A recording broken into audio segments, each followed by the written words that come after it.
You are listening to Know You're Crazy. My name is Susan Denee. We all have crazy. What separates us is how we choose to deal with it. I'm going to be delivering engaging and actionable tools to own your crazy, treat your crazy, and turn it into your own superpower. I hope that you walk away from this show feeling the power and strength within you. And never forget to enjoy your journey because you are worth it.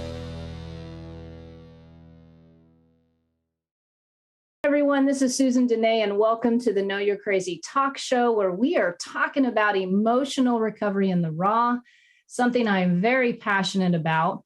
And as you know, if you've been listening to my show, I like to focus in on the 4 key areas of life.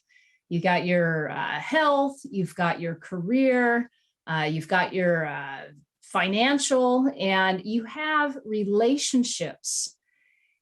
Often when I bring a guest onto my show, I always ask myself, which of these 4 key areas is this going to bring it? Which of these 4 key areas is this guest going to really bring a heightened perspective, a little bit of education, something to come in and help you live a higher emotional, elevated life? When I thought about those 4 key areas with today's guest, I honed in on relationships. Yes, we all have relationships.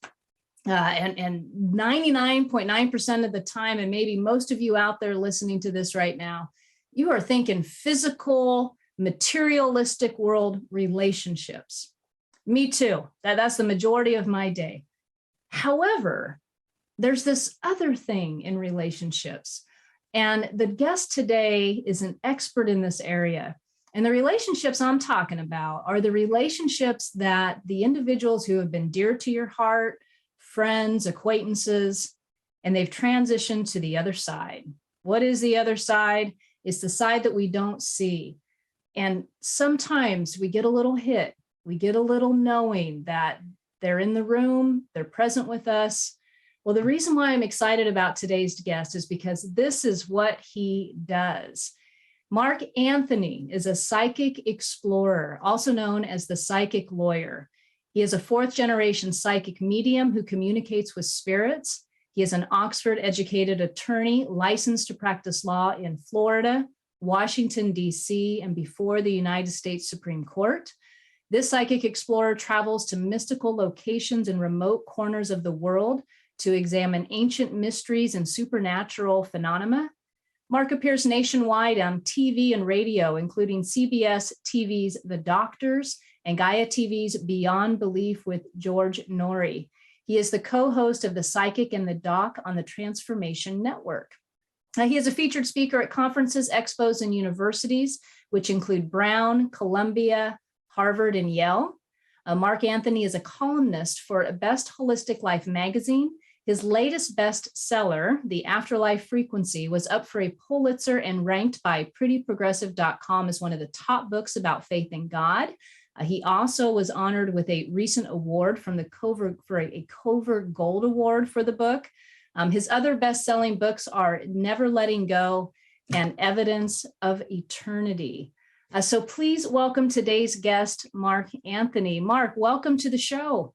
Thank you, Susan. I really appreciate you having me on. I've been looking forward to this. And you know, you brought up a very interesting point, which I know we're going to talk about a lot, about relationships. Mm-hmm. Because normally when we think about relationships, we think of them in the material world, in our relationships with, with our spouse, with parents, siblings, friends. And one of the things that I help people understand, or try to help people understand, is that when someone we love dies, our relationship does not disintegrate.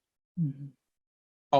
And the objective of the journey through grief is to accept the reality of the passing, and through that acceptance, find inner peace with that person's death. But it's much more complicated than that. It's also learning that our relationship with someone transforms from one of a physical nature to one of a spiritual nature. Mhm. That's where somebody like me, a medium, can come in to help facilitate communication between people here and their loved ones in spirit. And that's also with grief. I've come across a lot of people who are still clinging to the physicality. For example, maybe somebody has died. They don't do anything with their clothes. They leave that person's room intact. They act as if that person is still physically alive. And I do understand this, and I understand why people do that, but you're also miring. It's like you're getting stuck in the tar pit, and you're stuck in this tar pit, and it's miserable, and it's awful, and it's painful, and you have not accepted that this person is no longer living in the material world. And it's when you make that leap from the physical to understanding that your relationship is now of a spiritual nature and that you can be in contact with them, you're not going to progress. Fantastic. Wow. So one of the cool things about having you on the show today is I was in receivership, I'll say, of your skill set and your talent. I set an appointment with you. You did a reading for me. And what was near and dear to my heart at that time, after I'd given some space, was the passing of my father to COVID. And I will say it was a fantastic session with you. I know you do thousands of them, whether, I don't expect you to recall the details, but I will say we laughed a lot. He was in his rare form, his jokes, his comments. I mean, they were so dad. But one of the things so the grief thing I really wanted to talk about today, and because I noticed when I was going through your website and looking at things, this is an area that you really help a lot of people. When my dad became sick with COVID and I went to the house, there was a series of events that occurred with us, like this perfect weird storm. I mean, my mom is still alive.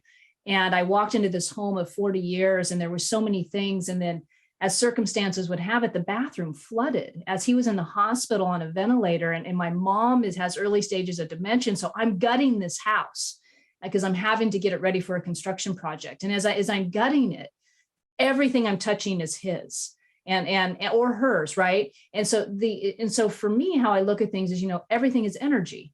And so I'm literally engulfed in his energy. And as I'm doing this, I'm well aware that the odds of him physically surviving this are slim. And as everything transpired and everything went all the way through, afterwards, as I reflect, this house was literally almost set up for her after his passing, because really memory-wise, the only thing she wouldn't let me get rid of was his clothes. And so they were in the closet with the doors shut. But I had this book I had read, and it was titled Death. And ironically, it's never ironic, but I was reading that book when all this happened. And so I did taken it with me because it was in Nebraska, and I took it with me. And I was reading it, and the author in there, Yogi or somebody, I can't remember his name right now. I couldn't pronounce it even if I could remember it. But he talked about that. He talked about more or less getting rid of those items to move on. And it's the same thing that you're elaborating on right now, is how important it is for that process. But then the other thing is embracing the other side, embracing that you can now communicate with them. Do you think that is a easy thing for most folks? Like, do they have it intuitively within them to know that the other presence is around? Or do you think sometimes, or they have that, but they're blocking it from the grief, the depression, the sadness? That is an extremely good and very complex question, because the truth of the matter is that when you die, you take you with you. Okay, people don't cease to exist.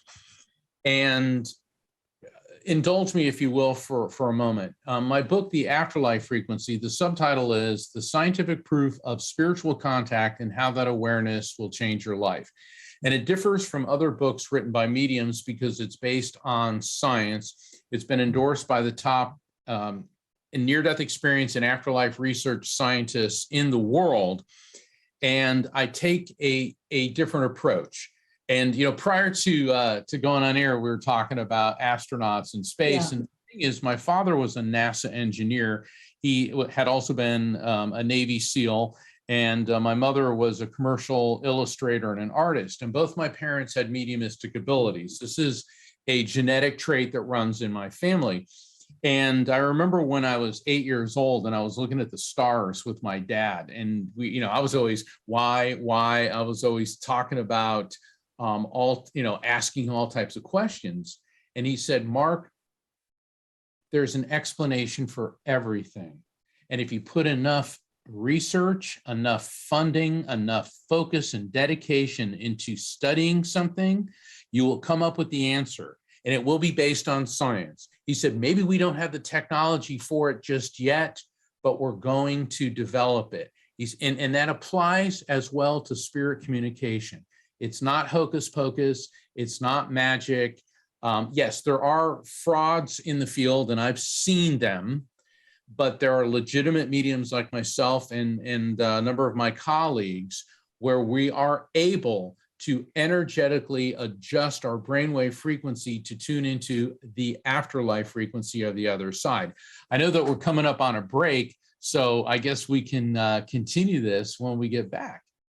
Yeah, we can. How many minutes we got left here? It's probably a couple. So, because I'm gonna keep going here a little bit because I got some time. Okay. So this morning, as I was doing my meditation, this popped in my head. And by the way, love the book, read it 2 times. Completely inhaled it. I thought it was fantastic. A lot of great stuff in there. I love the areas that you go into with the quantum physics, which I'm sure we're going to talk about, biophotons. I mean, all that great stuff, because we are at an exciting time right now where I think the awareness of where we're going and where this energy is and the communication. I mean, it's coming full circle, and it's really an exciting time. But what was coming to me this morning was the alpha waves and the beta. What is it? You're going to have to help me here because I got alpha down. Yeah, we have 5 different types of brainwave frequencies. Yeah. Gamma, alpha, beta. Gamma, beta, alpha, theta, and delta. Gamma is super high functioning. That's like your Amy Schneider or Matt Amodio on Jeopardy. That's when your brain's running full throttle. Beta is the state we're in now. So we're able to, conduct the activities of daily living. Alpha, I call that the groovy baby state because that's either meditation or you start drifting off. Theta is deep and dreamful sleep. And then delta is very little brainwave activity, but that's when your body heals itself and generates cellular growth, and that's in a deep sleep state. It is on the alpha theta border where psychic and spiritual activity occur. And so when we get back from the break, we can revisit that. Yeah, great, because I've got some questions around that. All right, so everyone, we will be back here shortly. More to come, more exciting conversation, more questions. Be back.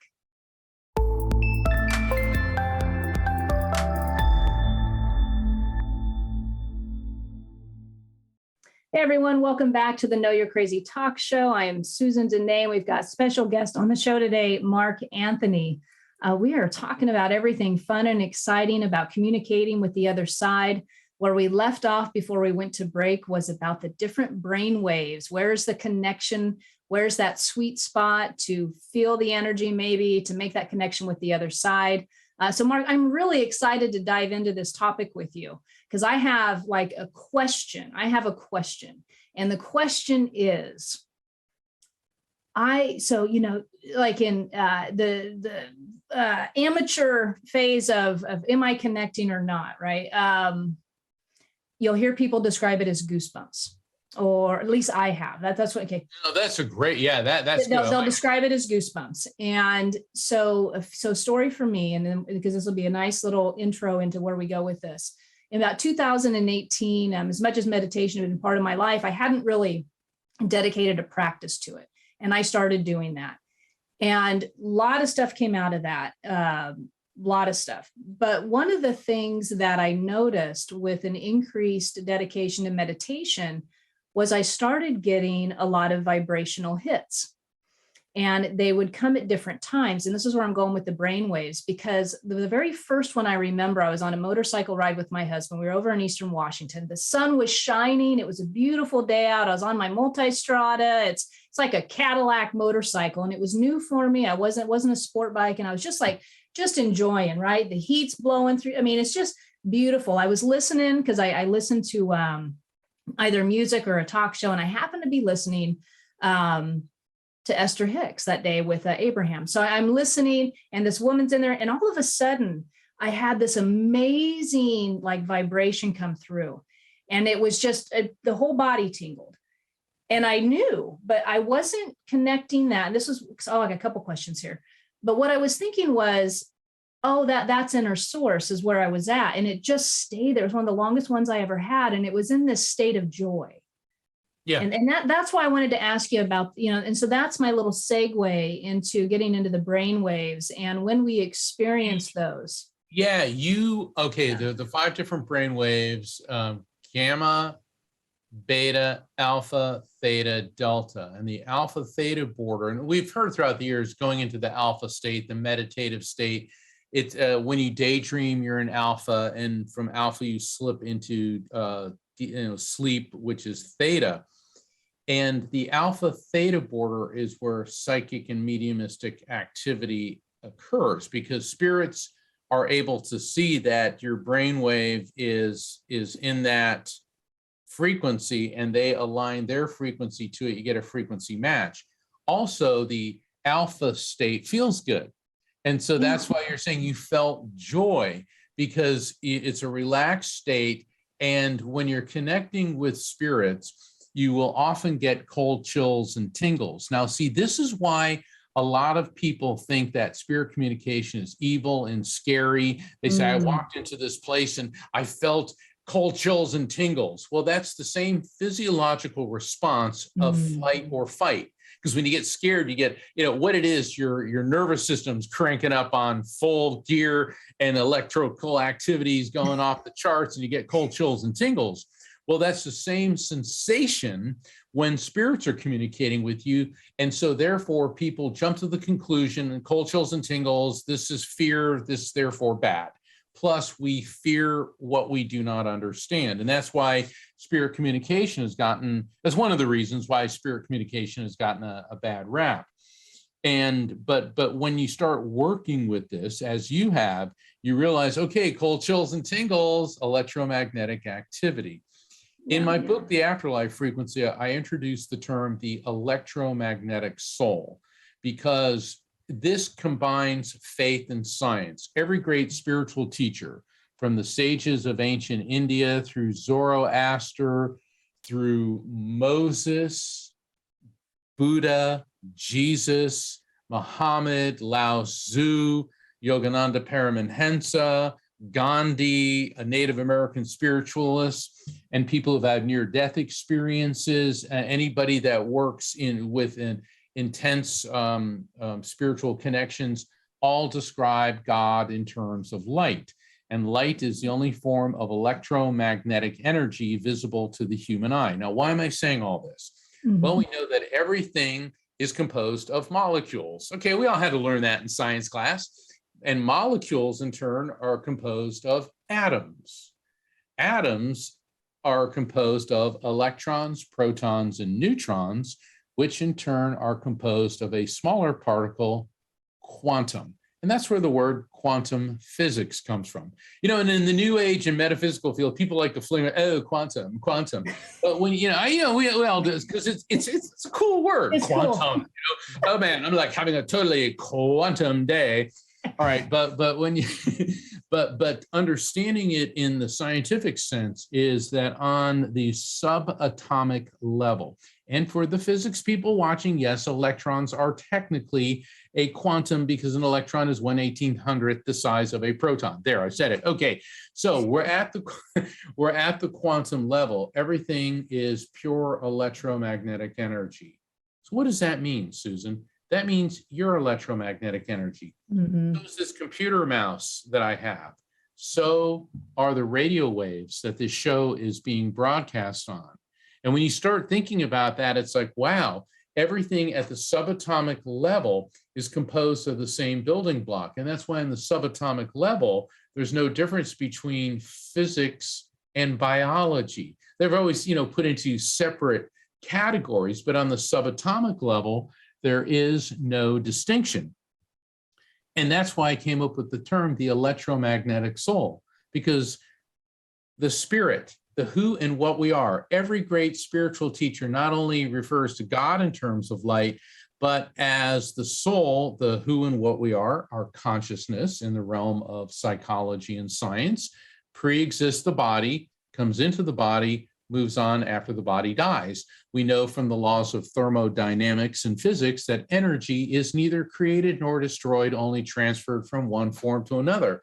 So when this body ceases to function, the brain, which does not create your soul, your consciousness, instead think of your brain as a computer hard drive that merely hosts this energy. That's what dies, and that energy remains coherent. It's like a drop of water that then plunges into the eternal sea of souls, the collective consciousness. So the term electromagnetic soul describes what we really are, which is pure consciousness, which is eternal electromagnetic energy. So that's the technical explanation for we don't die.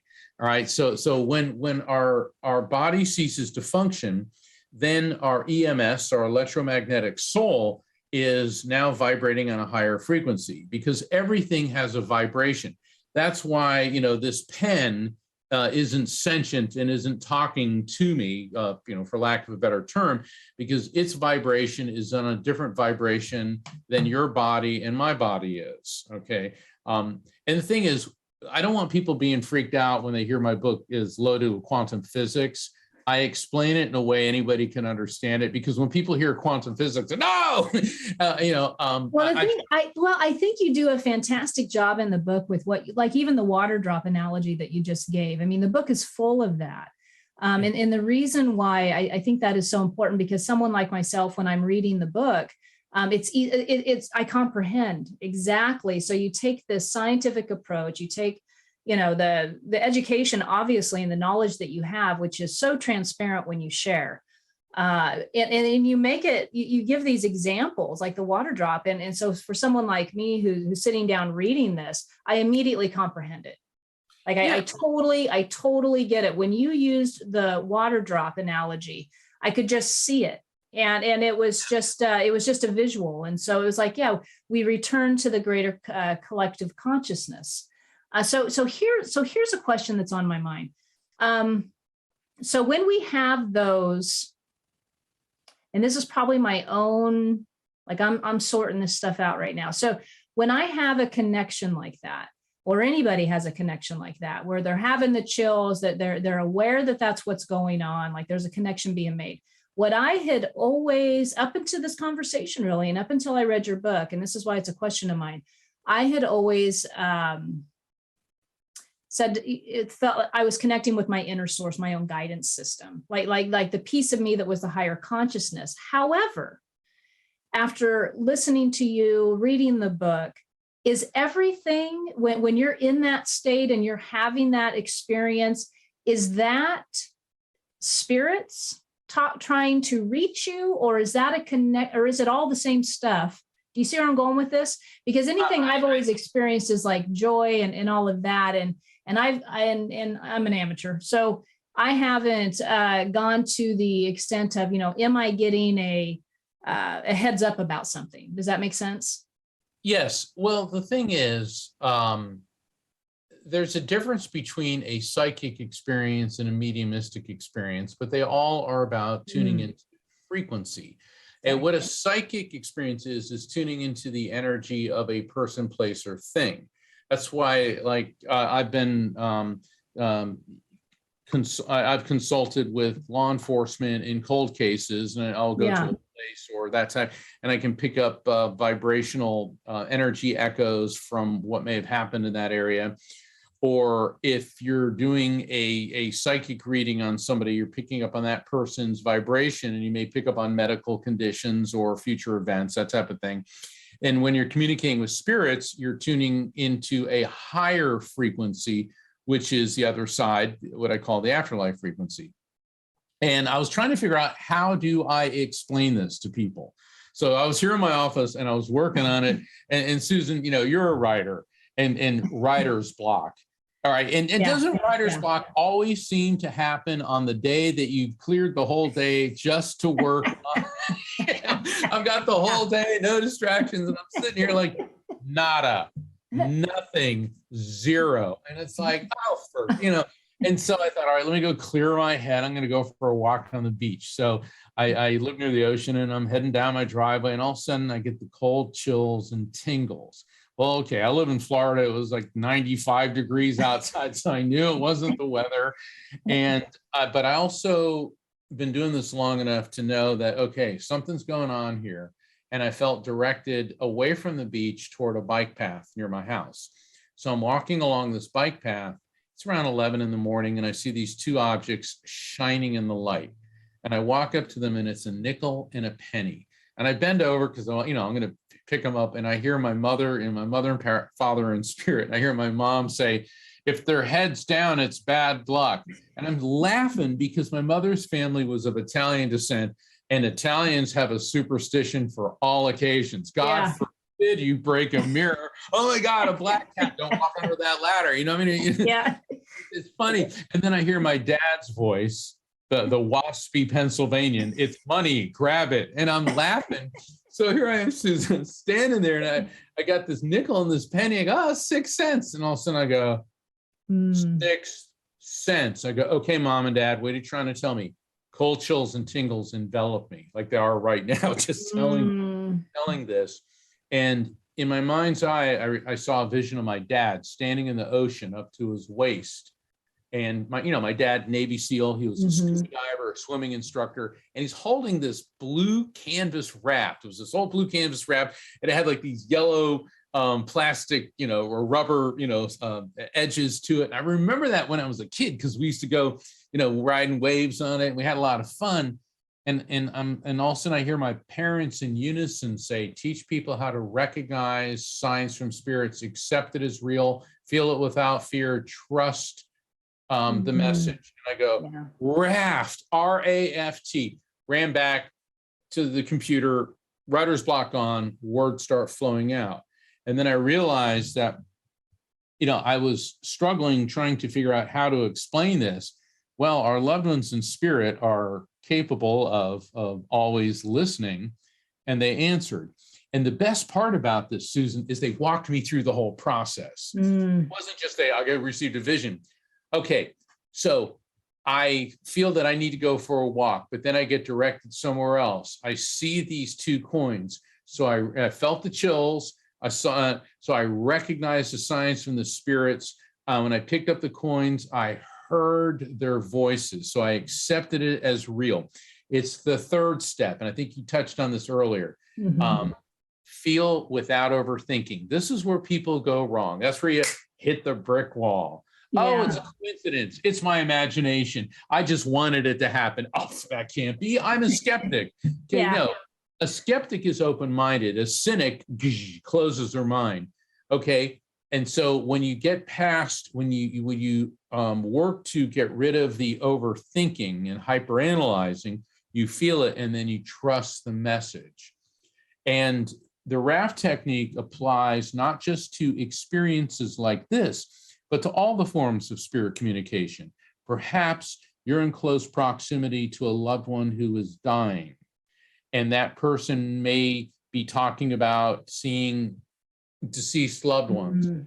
Maybe you pick up on them too. This is a very, very highly reported phenomenon. The person dying is having a deathbed vision. People in close proximity who are not in imminent danger of dying are also experiencing what the dying person is. That's why it's called a shared death experience. So I explain all this. What if you have a near-death experience where you die, your consciousness leaves your body, your electromagnetic soul leaves your body and then comes back? So the RAF technique can be used, Susan, to understand all of the different forms of spiritual contact. And so that was the T part, the trusting the message for me. Yeah. I realized, and this is very typical with messages from spirits, sometimes, yeah, maybe a single message, but more often than not, the message has multiple levels of significance. And it can take hours, days, weeks, even longer to understand the full meaning of messages transmitted by spirits. And so that's one of the teaching components of the afterlife frequency. And in the book, not only do I explain the RAF technique, but I also give exercises, how to help develop it, and I give examples that anyone can relate to. Because the truth is that there's nothing alien or sinister about spirit communication. Everything is energy. Our loved ones have simply quantum leaped to another dimension, but from that dimension, they're able to communicate with us. And spirit communication is truly a gift from God, a gift from the divine to help us understand that the divine power that some call God exists, that heaven, the afterlife exists, that our soul, our electromagnetic soul, is an immortal living being, that we can communicate with these souls, and that we will be reunited with them when it is our appointed time to leave this material world. This is very, very important for people to understand. And this has been the crux of my life's work, is to help people understand this. I think it's very interesting to me. Why or the when you say people, they close the door or they become analytical, or that they close it off. And sometimes, whenever, and I wonder how much of that has to do with the influence of our environment, what we've been, told or said, or who we chose to listen to, really, who we chose to be influenced by. Like for me growing up, there were stories about when, grandma died and the clock fell off the wall exactly at 3 a.m. when grandma died, right? And my mom was always telling these stories. And then my mom, very intuitive woman. And so my sister and I, as much as it wasn't a practice in the house, but we grew up with this understanding that, you can have communication, but it wasn't really talked about. And I think most people have had those type of stories. Maybe they call it a ghost story, maybe they call it a weird occurrence. And so I find it interesting. Like for me, I love it when it happens. I play with it. I'm in a phase in my life right now where I have this fantastic story. I think it's fantastic anyway. I'm going to tell it. That's what I get to do. So I work from home now. And one day I start getting this thought, you should go to the thrift store. And I'm like, I don't, I'm thinking, do I have anything to give away? But it was like this, because I'm going to have you elaborate on the different signs that people can, and you go through this in the book, but a few of the different experiences people will have. We've talked about the chills. And so this for me that day was almost like a knowing, not quite sure what I'm doing or why I'm doing it. And I didn't even go that day. I waited 2 days. And so finally it just kept coming. Go to the thrift store, go to the thrift store. Well, I had some plans on the upcoming weekend to take my kids downtown to an expo, an art exhibit. So I go into this thrift store, this danky little store. And in one side of the building is all, old appliances and glassware, all that good stuff. And I'm walking through, but I'm literally telling myself, why you're here for a reason. Like there's some reason you're here. So I look up and I see this little mini food processor and it's going to help me. So I was like, yeah, I'm going to buy that because it's only $5, but that's not why I'm here. Like I knew it, like, that's not why I'm here. So I'm going through this thrift store and I'm just and I'm having this moment, like if anybody saw me doing this or was having a conversation with me right now, they'd probably be, I don't know what they would think, but I'm going around and all of a sudden my eyes catch the pictures and I walk over to the pictures and I'm drawn to this picture. And it's like an outdoor cafe setting. And it reminds me of somewhere like in a French quarter. And it's colorful and it's beautiful. And it reminded me of a picture I have at home. And I'm just staring at it. And I'm thinking, this is kind of for whatever reason, this is attracting me. And it's got this fantastic frame job on it. Like somebody paid some money to have this thing framed. It's sitting in this thrift store. So I look at the price, it's like $15.99.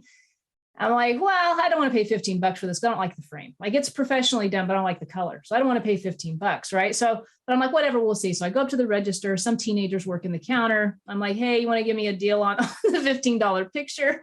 She's like, sure. I think she gives her like $10 or something. So I go home, I set it up again, thing. My husband comes home. I'm like, oh, I got this picture, and he's like, yep, another picture. I've had this thing with pictures. And I go about my day. Well, we go downtown for the expo, the art exhibit, and we walk in. It's a Van Gogh exhibit.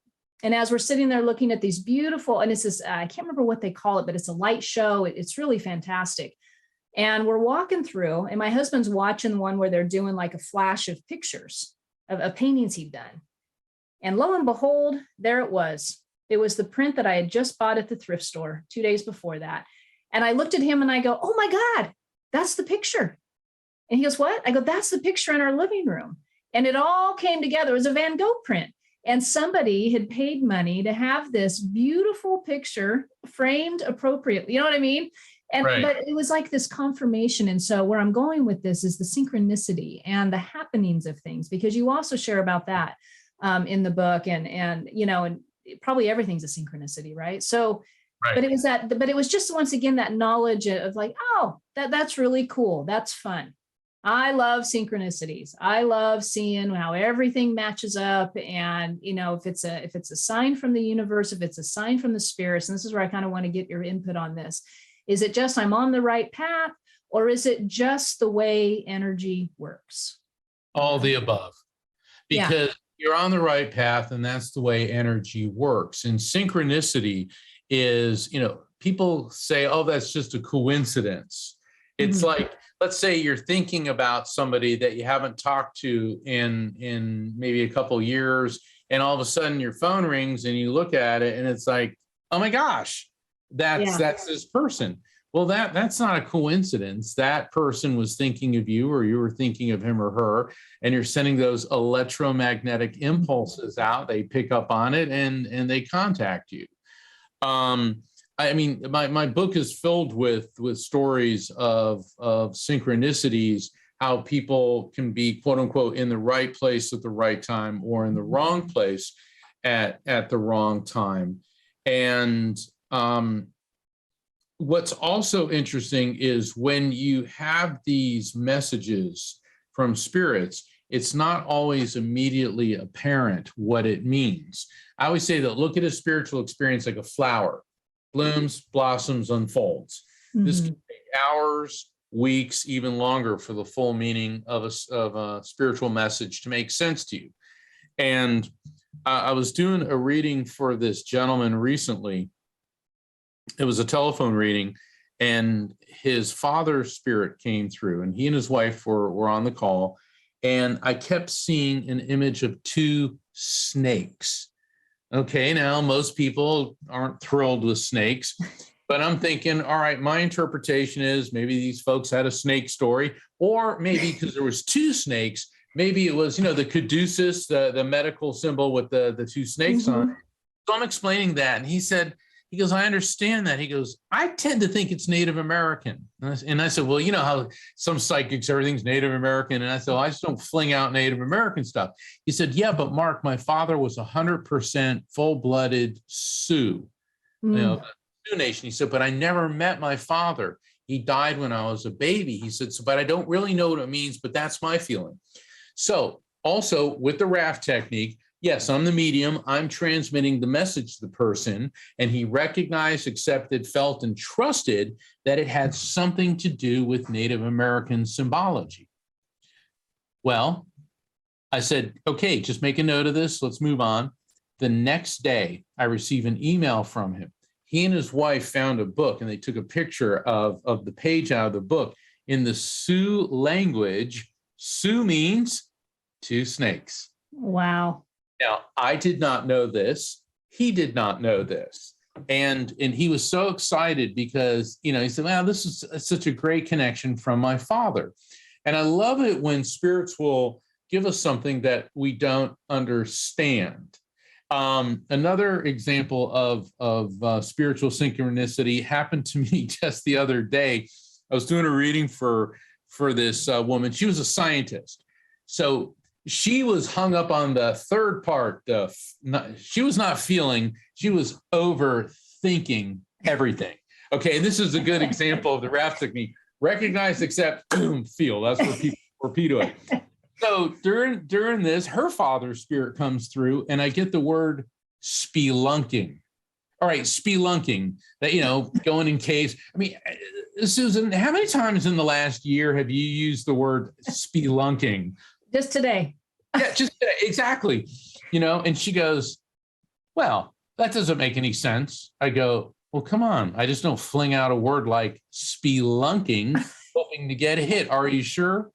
Well, I don't think this is it. But last night I was having dinner with some friends of mine, and we were actually talking about spelunking because they're going on a spelunking trip. And I was telling them that they're going to the same cave that my father took me to when I was a little girl, and we went spelunking. And I go, and your father is giving this to me, and you're not seeing the connection here? Oh. And then she goes, wow. She goes, I'm really overanalyzing this, aren't I? I go, all right, so let me tell you what this means. This means that your father is around you and aware of what's happening with you. Ergo, last night when you were talking with your friends about spelunking, this drew him to you. Also, this is a multiple meaning message because it also related to a very happy memory of when you were a little girl and your dad took you spelunking in this very same cave that your friends are going to. So this is a shared memory.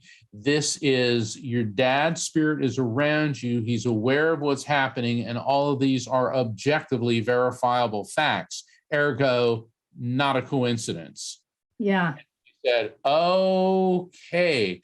And the thing is, and I'm not faulting her. Look, in her job as a scientist, being hyper analytical and overthinking things is good.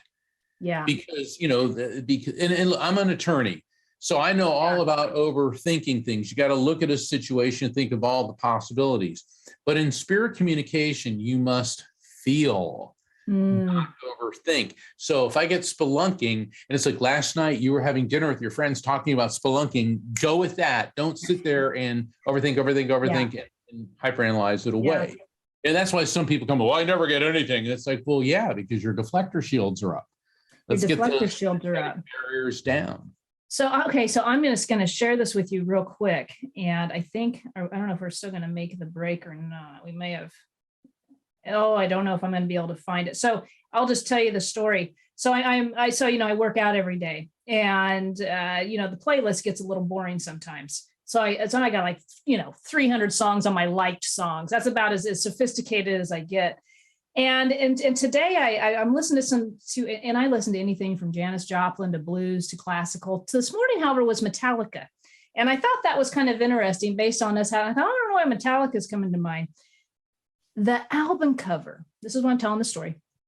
The album cover is the first time I've ever noticed it. I've had this song on my playlist forever, and I look down, and it's kind of black. And you know what it has in the corner? And I thought that almost would be kind of a cool tattoo. But what was really cool is it was two snakes, and they were all wound up. And then so that's why I'm sharing this story with you. It just happened this morning. And I stared at that and I thought, I have never noticed this album cover before. And as the song's blaring, and it's two beautiful snakes. And I'm not a snake person. It used to be a phobia. But I was like in awe of it. And so that's how this works. And so if you're watching this show, okay, you hearing it? So you turn around and are inspired to tell a story about two snakes.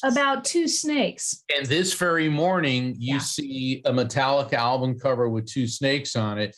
And what's interesting in all the stories, both the stories I told, it was the spirit of a father who came through, and it is your father who is in spirit who passed recently from COVID. He's also talking about you and dandelions and the dandelions. Is there something about you and dandelions which would make sense? I just noticed a beautiful array of dandelions the last few days. I've been thinking about dandelions. There's a story I was telling my daughter that's a joke in our family. I never knew that dandelions were white and fuzzy, and then they grew into a yellow thing until years ago. And my family gives me a hard time about it. Then I noticed this beautiful field the other day. So dandelions have been all around me. Perfect. All right. For everybody, Susan and I, you're in Seattle, right? Yeah. Okay. I'm in Florida. We did not talk about dandelions for the reading. Yeah. Swear to God, under oath. And the thing is, oh my God, this is so wonderful because we are sitting here explaining about spiritual contact and how spirits are part of our daily life. All right. So the two snakes arced over to an experience that Susan had this morning, indicating her father's spirit is around and aware of what's happening. Then he comes through to me and fills my head full of images of dandelions, which Susan just explained the significance. So now, wow. Isn't that cool? We couldn't have planned this better. Isn't that cool? Isn't that cool? I had a total hit when you said my dad was here. I got the vibration. I felt as I feel him. Yeah. But see, this is spiritual synchronicity. Yeah, totally cool. You can't plan, you can't make these things happen. And this is how spirits can pop into our lives. Now, Susan recognized, accepted, felt, and trusted. So now for the benefit of all the viewers, all the listeners, you just saw Raft in action.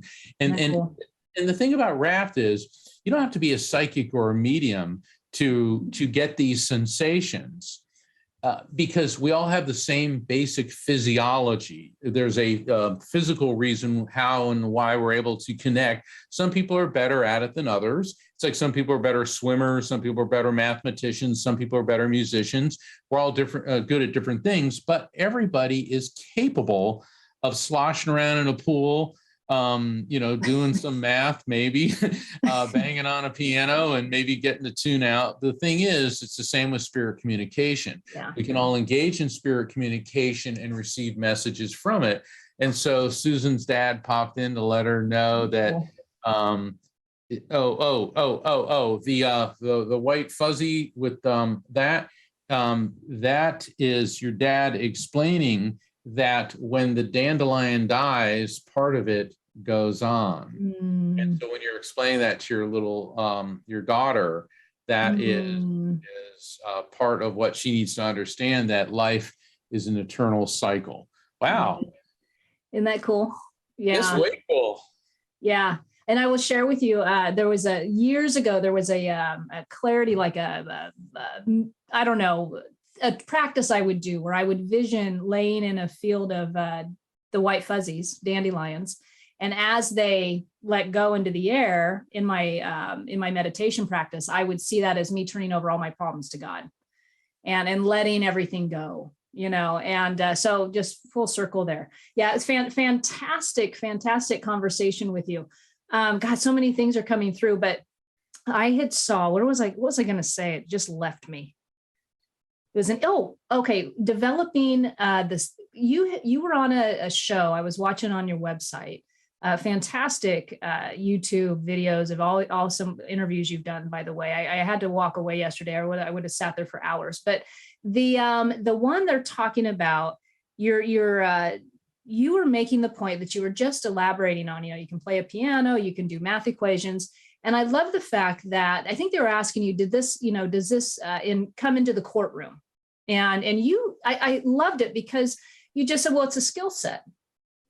And right. I thought that was such a cool way to put it because it's a skill set. And so even as I was explaining to in 2018, I started meditating and this thing started happening, but there was an intention and a desire. It wasn't necessarily to connect at that point, but as that continued to happen for me, I just love it. I like playing with it. It's really fun. It's really fun.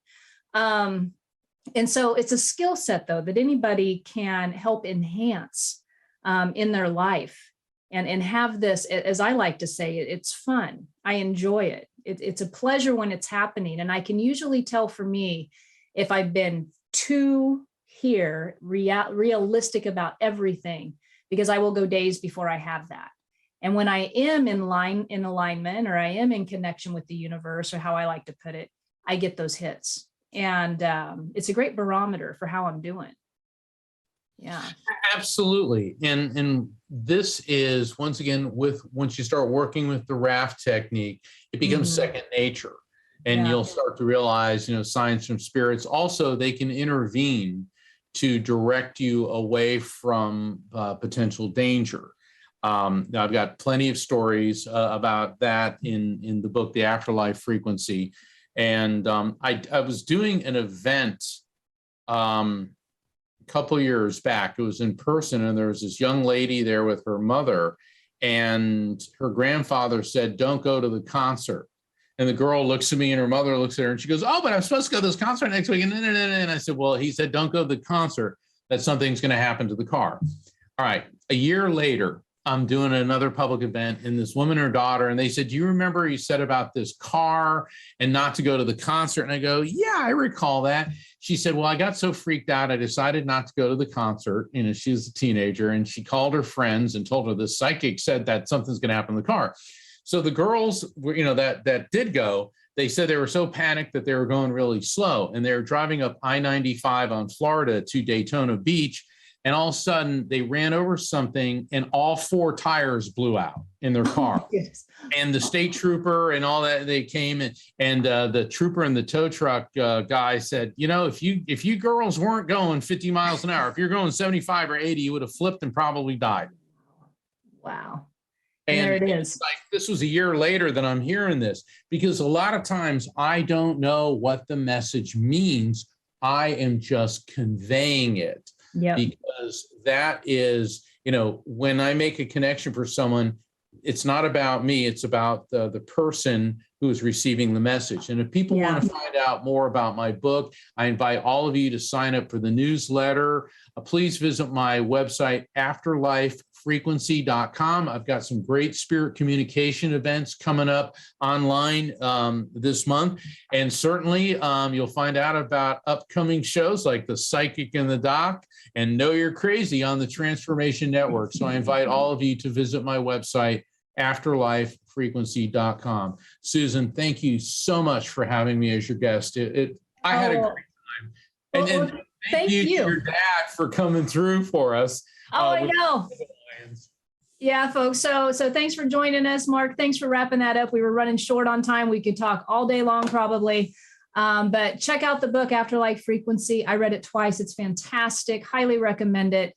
And everyone have a blessed day. You have been listening to Know You're Crazy. Crazy. And my name is Susan Denee. We are identifying, understanding, and treating your crazy one episode at a time. Tune in to transformationtalkradio.com. To connect with me or Growth Spurt Your Life, please visit susandenee.com. That's Susan Denee, DENEE.com.